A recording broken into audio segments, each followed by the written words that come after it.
બે ભાઈઓ હતા, એમાં એક ભાઈ ગાંડો થઈ ગયો. એટલે નાનો મોટો ભાઈ ગાંડો થઈ ગયો. નાનો હતો ને તે દવાખાને લઈ ગયો.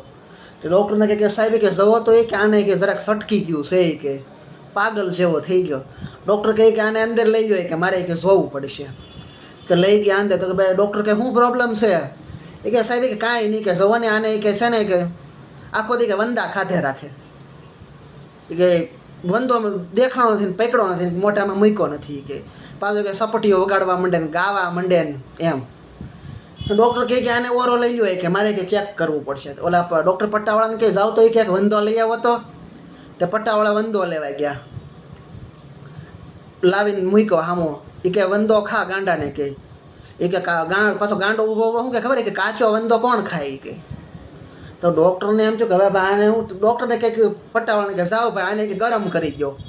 તો પટ્ટાવાળો ગયો ગરમ કરીને પાછો ડીશમાં લાવ્યો. ડૉક્ટર કે લે ભાઈ ખાય કે હવે કે વંદામાંથી કે તને વંદા ફ્રાય બનાવી દીધી. તો ઓલો ગાંડો ઊભો શું કે ખબર એ કે એકલા એકલા કોણ ખાય?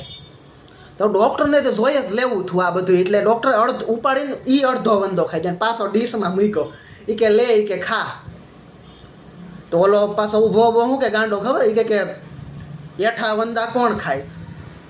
ડૉક્ટરને ગાંડો કરી દીધો. બોલો આ ગાંડાના કે ગામ ન હોય, ગાંડા નગરમાં ન નીપજે, એ આપમેળે જ થાય. મગજમાં કંઈક નસું દબાઈ ગયું હોય ને રેકોર્ડિંગ પૂહાઈ જતા હોય.